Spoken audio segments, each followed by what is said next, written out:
Happy Tuesday and welcome back to Locked On Red Sox podcast. Thank you so much for making Locked On Red Sox your first listen every single day. I am your host, Massachusetts Pirates team insider Jake Ignazuski, or Iggy for short. And unfortunately, Lauren wasn't able to join me today, but I had the opportunity to interview former Red Sox player Jonathan Van Every and ask him about his experience on the Red Sox from 2008 to 2010. So let's listen to part one of my conversation with Jonathan. I am here with former Red Sox player Jonathan Van Every. So how are we doing today, Jonathan? Doing great. How about yourself? I'm doing good.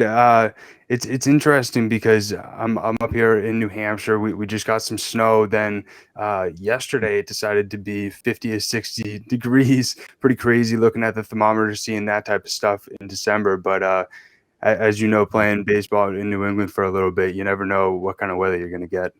Absolutely. You never know. Some of the coldest days of my life have been up in the Northeast in May. Who would have thought? I've seen snow in May up in the Northeast, which is, I can't even fathom that. Usually where I'm from, it's 90 plus already. Yeah, I can only imagine. Are you where are you calling in from today? I am in Nashville, Tennessee now. I'm Ooh, a there you go. transplant like the rest of Nashville. I So love been it. here about 4 years now. We love it. That's awesome. I've always wanted to go to Nashville. My mom and her boyfriend had the opportunity to go, and obviously everything that you hear about Nashville is that the music is incredible, and every bar that you go to, you're gonna see some person that you've never heard of, but they sound like somebody that should be like a recording Yep. artist or something like that. Yep. That, or you might hear somebody you have heard of and you would never Right. realize you could possibly see them on a small venue. So you never know what you're going to get. 1000% makes sense. Well, I want to start off with talking about you growing up in Mississippi and sort of playing baseball there, and how was that sort of experience? Is it a competitive state in Mississippi in terms of baseball, and are people pretty serious about it? I would say so. I mean, baseball, football, basketball. I mean, the big three, they were all super, super competitive in Mississippi as well as the entire deep South. When I say deep South, I basically Mississippi all the way over to South Carolina per se, and Makes Florida's sense. kind of on its own little island down there, but they're super competitive as well. But yeah, I mean, 95% of kids growing up, in the deep South, they're playing sports, whether it's baseball, football, basketball, and I Right. just gravitated towards baseball at an early age. Just had a natural talent for it, and followed that wave all the way, through youth baseball, high school, and Hmm. college, and eventually pro ball. So, like any kid, it's you have your ups and downs. You have your good Right. years, your bad years. You start figuring out what you're good at, what you're not good at, and you always start to gravitate more towards the things that you have a natural ability for. And fortunately for me, it was a game of baseball, and I had a lot of, like I said before, bumps in the road. I mean, I think my high school baseball coach kicked me off the team because I didn't raise enough money for his hit-a-thon one year. So always kind of had some misfortunes and misdirection, but you learn from it, you grow from it, and you always figure out a way to navigate on the path you want to go. Makes So sense. yeah, it was a cool experience. And during your experience, going through Little League, playing high school ball as well, were you always kind of one of the better players on the team, or were you kind of a late bloomer in that sense? Probably a little bit of both. I mean, I was always naturally gifted, made all-star team. When you had youth sports, you had rec ball and then all-stars. Now, I couldn't even tell you what they're doing now. All this travel ball stuff has my head spinning. I don't even understand it. Right. But yeah, I just always had a natural talent for it. And, there was no weight training program or any kind of off-season workout stuff like that because I'm old as dirt now. But uh, but yeah, I mean, you try and figure out a way to always get that competitive edge, be one up on the competition, the guy across the field from you. So, Right. I was always hitting in the cage.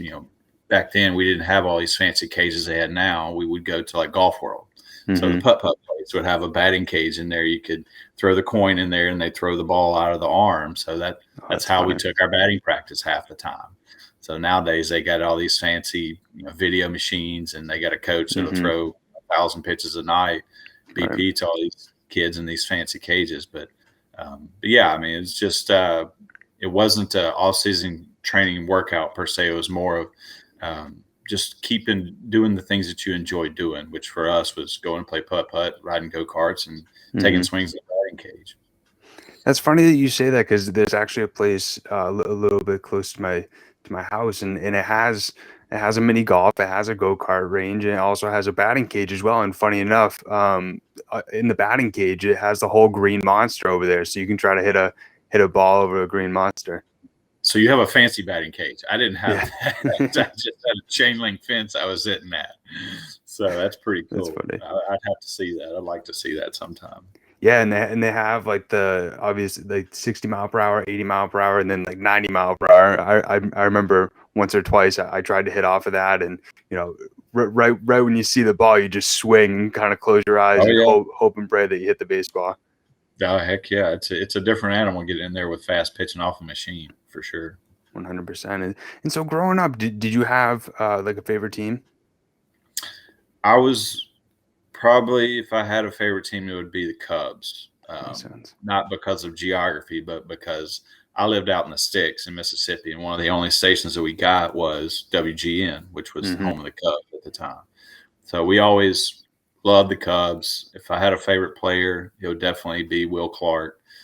He was a Louisiana guy, went to Mississippi State, who we followed growing up, and then obviously went to the Giants and had great first couple of years. And I still remember as a kid, he put out my Cubs in '89 when I don't think he got out the entire NLCS. He may have hit like 900 and just destroyed everything. But he was always a great one to see. And one of the highlights when I was little, Lenny Dykstra, I don't know if you remember that name, but he's from Jackson, Mississippi originally, and set up shop there when my brother actually played baseball on his son's team a couple of years. But every year Lenny would have a baseball camp, and he'd have a couple of big league guys come back. He'd have Barry Lyons, Will Clark, himself, of course, Bill Robinson. There was always a couple of good big league guys to come back, and it was always just mesmerizing seeing those guys in real life. Oh, I bet it must have made you want to get up there in the majors even more. And I'll never forget when I would go to like minor league games and I would see guys who I would eventually see in the major leagues. You just kind of get that superstardom sort of feeling. Yeah, you get starstruck. I mean, even when I finally got to the big leagues, I was a bit starstruck. I mean, shoot, I'm walking onto a team that just won the World Series. It has Manny Ramirez, David Ortiz, probably 4 or 5 Hall of Famers, and I'm just as starstruck as anybody else in the stands. Oh yeah, I can only imagine playing with those guys when you first walk into the clubhouse. You're just like, oh my God, do I even belong? Yeah, exactly. Well, the first thing I did when I got to spring training, I was like, hey man, let me get your autograph on this ball. So I do have a ball somewhere around here signed by basically the 07 World Series team. Oh wow. Yeah, that must have been incredible being a part of that whole roster. But we can talk about that a little bit later. But it's especially like growing up in that environment. How was it being a Cubs fan, and how nice was it finally being able to see them win the World Series a few years ago against the Indians? Yeah, it's funny you say that. I think I finished playing in 2011, which God, it's a long time now. But I don't know if I actually watched a baseball game until that World Series.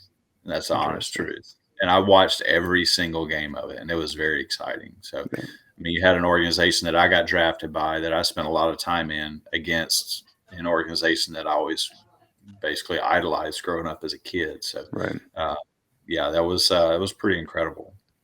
Oh, I can only imagine. I probably the listeners listening to this probably won't like this too much, but honestly, that Game 7 is the greatest baseball game in my opinion I've ever seen. Just like the back and forth, even though I wasn't rooting for either team, because I think for the Indians it would be the first time in a good amount of years for them. But obviously, I knew with the Cubs the 108 year deficit, and I remember that Rajay Davis home run, and the whole stadium was going crazy, and then just it felt like forever just to get that final out for the Cubs. I remember Edwards came in, he let up a few guys on, and then they brought in Mike Montgomery, and it just a pretty crazy game.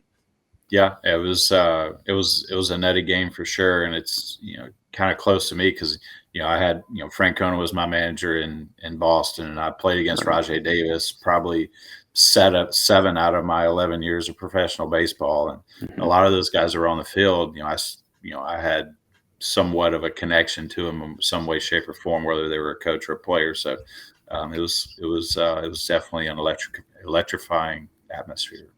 Oh yeah, I can only imagine. I hope you guys have been enjoying my conversation thus far with former Red Sox player Jonathan Van Every. But I want to take a second to talk to you real quick about Bet Online. Bet Online has you covered all season, more props, odds, and lines than ever before as football season continues the march to the playoffs. Bet Online remains your number one spot for all sports action this season. Head to our new updated desktop or mobile website to sign up today and receive your 50% off welcome bonus on your first deposit.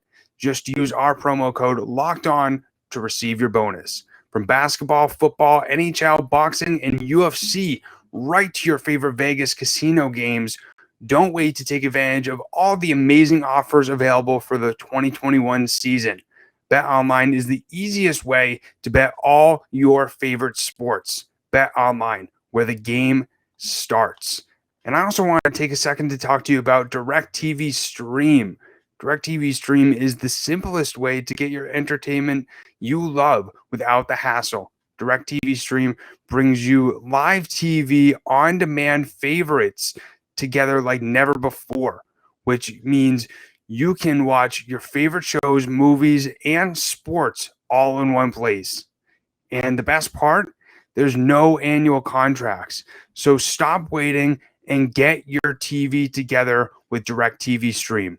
You can learn more at directtv.com. That's directtv.com. Now let's get back into my conversation with Jonathan Van Every. And I want to get back real quick to you, like growing up, as I bet you felt like throughout your time, like dreaming about being an MLB player and just working your butt off every day to get to that point. Was there any doubters during that journey of people who, when you said, "Oh, I want to be a Major League Baseball player," that that's a 1 in a million chance. Like let's see that actually happen. I would say there's more doubters than believers, to be honest. And that's, my mom and dad, I mean, they were always a believer. They always wanted me to do anything that I wanted to, whether that was play baseball or play hockey or, go mow the grass. They were always a Right. big supporter and never really pushed me in one direction or the other. Just wanted me to be happy. But I mean, from little league coaches to, as I mentioned before, my high school coach, I didn't raise enough money on his hit-a-thon, and he basically kicked me off the team. To even at Ole Miss, I signed as a two-way player.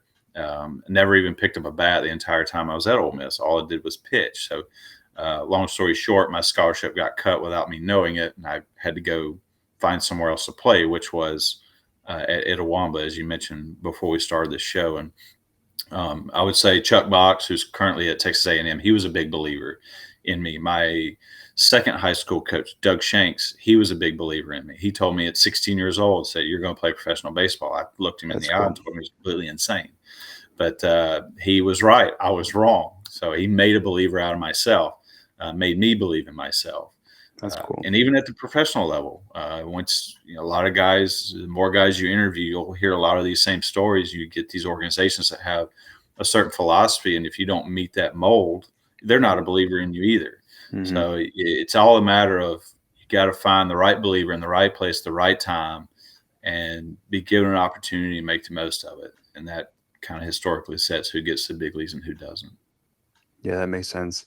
Must have been a pretty cool experience, like when you did get ultimately drafted, and to make your major league debut, to be able to call those guys that did believe in you and be like, "You were right, I actually did make it."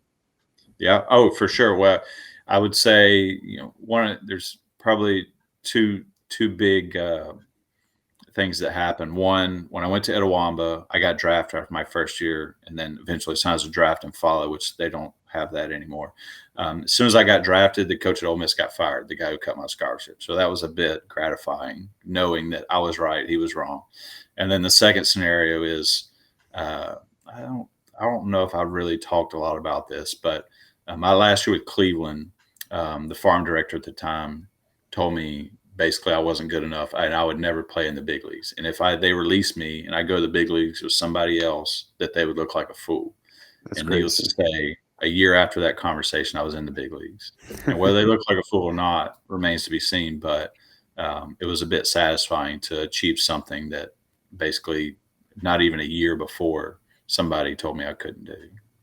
Right. Oh yeah, 100%. And it must have been crazy, that experience, especially at Ole Miss. Like you mentioned, you got a scholarship, and then you were a two-way player. And going into that situation, were you always a good pitcher and good offensively as well, or were you kind of confused at the fact when they told you that you were going to be a two-way player? No, I was supposed to be a two-way player. That's why I Oh, okay, signed for. But makes once I sense. got to Ole Miss, they never allowed me the opportunity. I never even took batting practice. I never fielded a fly ball. All I did was throw bullpens off the mound. Now, I redshirted that year, thank God, so I didn't burn a year of eligibility. But I never even got close to playing a position there. It was strictly focus on your pitching, focus on your pitching, and which I did. I've always been kind of a people pleaser. I didn't raise much of a stink about it, but towards the end of the year, I mean, things were evident that this was not going to work out, and Right. they just ended up cutting my scholarship without me knowing, and forced my hand to make a decision and go somewhere else, which it worked out in the long run. 100%, but that must have been obviously in the back of your mind. I mean, you got drafted as a as an outfitter, or as a hitter, and you must Yeah. have had in the back of your mind, like, why did I waste all my time, practicing pitching when I could have, played that year focusing on my hitting. Well, I built arm strength, so it made my arm a little bit better, I guess. There you go. Take the small positive side of it. Exactly. And you mentioned that you were drafted in the 29th round by the Indians. And for the listeners that don't know of the draft and follow process, can you just explain that a little bit for them? Yeah, so prior to, I can't even remember the year. I guess it's been maybe 5 or 6 years. So back in the day, every time a kid was drafted, uh, that team had held your draft rights for a year, and any time up until the next draft. So if I was drafted, actually I was drafted in 2000, so Cleveland would retain my draft rights for a full year until the next draft, and they Hmm. would have the opportunity to follow my progress through college, or I guess it would have to be college, or if for some reason I wasn't in school, they would still have my draft rights, and they would have the ability to sign me at any point during that year until the next draft. So, so I got drafted in 2000. I played in 2001 at Itawamba. Actually, it's signed to go to Alabama in the prior fall. So I have a decision to make. Do I sign with Cleveland? Do I go to Alabama, or do I go back into the draft and see who's going to draft me again? And to be honest, I was a poor kid from Mississippi, and they threw a little bit of money at me, and I was dumb enough to take it and run with it. So had I had that opportunity again, I might have done things differently. Now, hindsight's 2020, but Right. yeah, I'm still pleased at how the way things panned out. But a year in the SEC might have done me a little good, given my maturity level at that age. I think it would have done me a little bit more good than being in pro ball. Makes sense. And how long did it take for you to like make that decision? Like did they offer you the contract, and was it like immediate, or did you have to take some time and really like plan out Yeah, the pros and cons? yeah, you have. So you're meeting with the area scout, then you're meeting with the cross checker, then you're meeting with the national scouting director, John Mirabelli, which I have the utmost respect for. I think he's actually still in Cleveland, if I'm not mistaken. He looks like a Italian gangster, so I wouldn't want to make him mad. He might hire That's a funny. hitman, uh, but yeah, so met with him. He actually had an offer ready and didn't take it on the spot. Had to sit and think about it. I think I had about a week and a half to sit and think about it, and then ultimately decided to just sign and start my career. Makes sense. And what was that drafts process sort of like? Did you expect yourself to get drafted going into that year? And sort of obviously, what was your reaction when you first got that call? I didn't really know. I mean, I knew I had a good year, and I knew, there was a chance, because we had a pretty good team, and I had some good stats, and Hmm. uh, but yeah, I mean, it's funny. I got the call in the 29th round. I believe I was picked like 972 or something like that. And then that summer, I had one of my teammates from Itawamba. He's from Australia, and he actually got drafted 2 picks after me.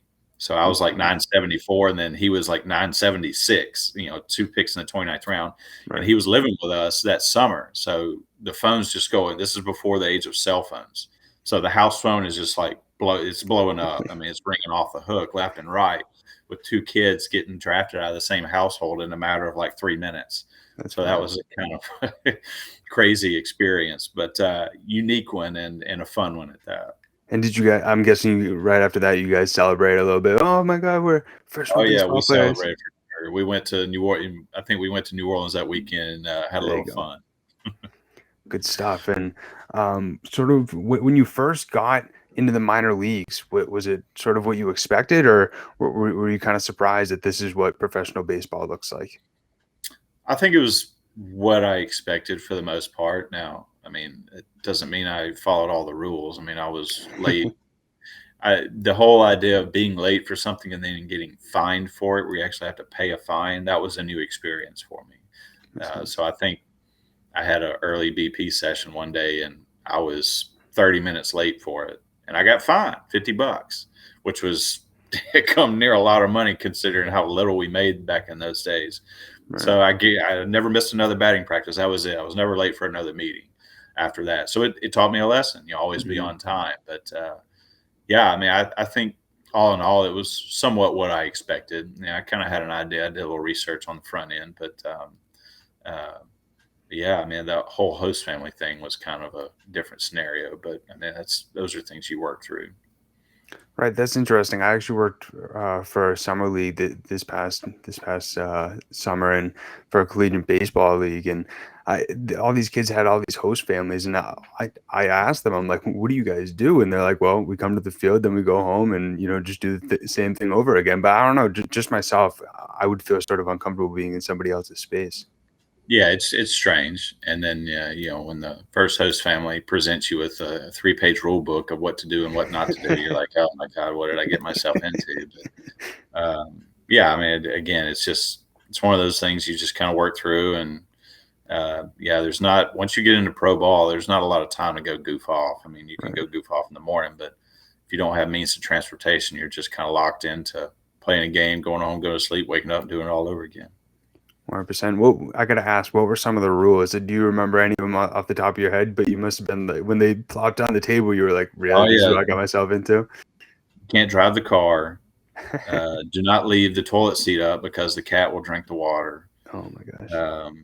I mean, it was weird stuff. Like, Right. yeah, just don't leave the lights on. Or I mean, most of it was common sense because you're in somebody else's space, so you obviously want to respect their space. But yeah, I mean, it was just we weren't even there long enough to even worry with the rules. Let's just say that. Right. I mean, That's funny. we kind of just made a point to stay at the field as long as possible. Makes sense. And I mean, I bet through your minor league experience, you definitely came across, some interesting fields, some interesting towns. Well, explain a little bit of that experience, and was there any of them that you think back on, and you can't believe you were even in that sort of situation as a professional baseball player? I mean, one of the unique ones was probably my first road trip in pro ball. We opened up the new stadium in Brooklyn, so that was the first time they had Brooklyn baseball in Brooklyn in I don't know 50 years or something since the Dodgers moved out. So the site they opened up the new stadium for the Cyclones that year, and they had the guy who hit the shot heard around the world and the guy who gave up the shot heard around the world, both throwing out first pitches, as well as Mayor Rudy Giuliani. Wow. And so that was a cool experience to be a part of. I mean, we show up to the field, and even the attendants at the stadium didn't even know how to get to the visitor locker room. Like, everything was so new. They had no idea. Like, That's the funny. towels in the bathroom or in the locker room were still in the shrink wrap, still in the wrapper. Wow. They didn't even take the towels out of the wrapper. All the lockers were still locked, and they didn't even know where the key was. So, Oh my gosh. I mean, just little tidbits like that or nuances are kind of cool. I think I have a ball with the baseball back in Brooklyn stamp on it, but That's cool. but no, that was a great environment to be in. And no, that was 2001. So, and we all know what happened in September of 2001, Right. which was kind of crazy. Yeah, that must have been a really interesting experience, and especially being able to be a part of that, and like the opening with Mayor Giuliani and everything like that. That definitely must have been a pretty incredible experience. For sure. And It so, was. It was. yeah, I can only imagine, and it's must be pretty crazy for you looking back, the 7 years that you spent in the minors. I can't even imagine that, not I don't knowing. want to imagine it either. Yeah, but like not knowing if you're gonna have a job tomorrow or if you're gonna get set down or just seeing guys that you played with being called up. And I gotta ask, how tough was that mentally? Well, it's tough. I mean, but you have to be mentally tough to play baseball or any sport for that matter at a professional level because Right. it's a dog eat dog business. I mean, Hmm. you're one day you're in, the next day you're out, and that could be through injury. It could be through just not doing well enough. I mean, it could be for a number of reasons. Um, but uh, but yeah, I mean, it's a ruthless business, and every day you're trying to take somebody else's job, the guy above you at the next level, and then somebody's trying to take your job. So you always Right. have to be on your toes. And the guys in the minor leagues, I mean, they all realize that it's a grinding league. I mean, you don't. There's no days off. I think you have 3 days off, or I'm sorry, you get so the season's 5 months. You get 5 days off in 5 months. You get a month a day or a day a month. So it's ruthless. I mean, it's a lot more grueling to play 142 games over 5 months than it is to play 162 games over 6 months. That's just my Right. opinion, Makes sense. especially with the travel and the logistics that Major League Baseball has. I mean, minor league baseball, I mean, basically you're riding a bus or you're on a red eye at 3 a.m. wake up call to go to the airport and catch the first flight out and play that night. Wow. So there's plenty of horror stories about transportation in minor league baseball. Oh, I can only imagine. Yeah, especially being on a bus. How do you remember your longest bus ride?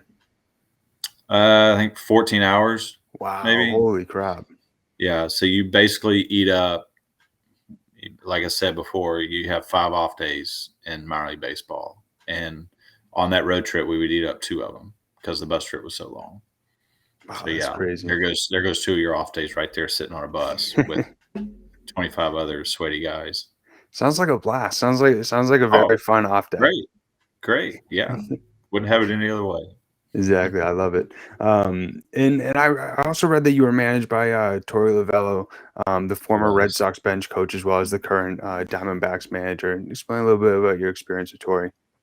Correct. Yeah. I mean, I guess I got spoiled really bad with managers. So I had Tori. I was lucky to have him. I had him for a number of years. I think five in total: '02, '04, Oh, '05, '06, '07. So I had him quite a bit. I was very fortunate to be with him. He's a player's manager, man. He's a great guy. He's wanting the best for you. He's not going to act like a drill sergeant, make you run laps or anything. Everybody takes care of their own business, right. and everybody respects him. And a lot of all the guys that I really fell in favor of are all under that same umbrella where everybody wants to play hard for him. Everybody really respects him, and everybody wants to learn from him. That would be Torey Lovello, um, obviously Terry Francona, um, and then the late Ron Johnson. May he rest in peace. He was fantastic players manager. So I mean, yeah, I got spoiled. What can I say with managers? So I was very blessed in that aspect. That's really cool. And growing up, I've always known Terry Francona as he was essentially the manager all throughout my life. And I'm curious sort of your experience with him, and because he seems like, what you said, a player's manager and somebody who will always stick up for you. Yeah, and yeah, I'll give you here's two stories about Tito. One, I think they were struggling in I believe it was 2010. They had a little bad skid. Things were starting to go off the rails a little bit. He just sat everybody down, and after the game, I think obviously we lost, but he said, "We're whatever happens, we're going to get there together," and just reassured everybody that he's got their back. We have his back, Mhm. and if we win, lose, or draw, we're all going to do it together. Nobody's going to go astray and go badmouth each other in the press. We're all going to stick together. We're all going to work as a team. And so everybody really respects him for doing things just of that nature. And then the second one's more personal. So in '09, I had a really bad knee injury that required surgery 3 months into the season. And then I was done. It was over. My season was over after that. And I got removed from the roster. So I wasn't, DFA'd, but I just completely had an outright release. So they needed a roster spot. And so they released somebody on the roster that was hurt, that had no chance of playing, which I get it from a business. They need a roster spot. They're going to let somebody that's hurt go so they can free up a spot. But on the other hand of that, it sucks that I have no control over this, that I'm on a big league roster and now all of a sudden I'm hurt and I can't do anything and I get released. And so nobody's going to want to pick me up. So that was just another personal issue I had to deal with. But right after that happened, I had one phone call and it was from Tito. And he says, just wanted to let you know I'm thinking about you. And I really hate the way things panned out, but I'm here for you if you ever need anything. So, I mean, that meant a lot. He didn't have to make that call. And that meant a lot coming from a big league skipper who's already at that point won a World Series. And, I was like the 26th, 25th, 26th guy on the roster. I go up when somebody gets hurt. I go back down when somebody's healthy. And for him to take the time to call me and say those things, it really meant a lot. Yeah, I bet he's always a class act, and always seemed like a super nice guy, even when the Boston media was going after him and the team. Right. Yeah, that media is evil. Now you got to watch out for them. I hope you guys did enjoy part 1 of the Jonathan Van Every interview, and make sure you check out Locked On Red Sox tomorrow to hear part 2, where he explains a lot more about his experience on the Red Sox and tells some funny stories about Manny Ramirez and Coco Crisp. But I wanted to thank you so much for making Locked On Red Sox your first listen every single day. Now make your second listen Locked On Bets, your daily one-stop shop for all your gambling needs. Locked On Bets, hosted by your boy Q, with expert analysis and insight from Lee Sterling. It's free and available on all platforms. Also, make sure you follow Locked On Red Sox over on Twitter. It's LO_Red Sox. Also, make sure you follow myself at Jake Iggy, as well as Nesson writer Lauren Campbell, who's my co-host. And her Twitter handle is la. That's 4 laws. Lauren with 4 R's. And also make sure you subscribe on whatever audio platform you are listening to so you get updated for daily episodes. We also post the video version on YouTube as well. But I really appreciate everybody tuning in today. And like I said, make sure you tune in tomorrow for part 2 of the Jonathan Van Every conversation. See you guys and talk to you guys tomorrow. Peace.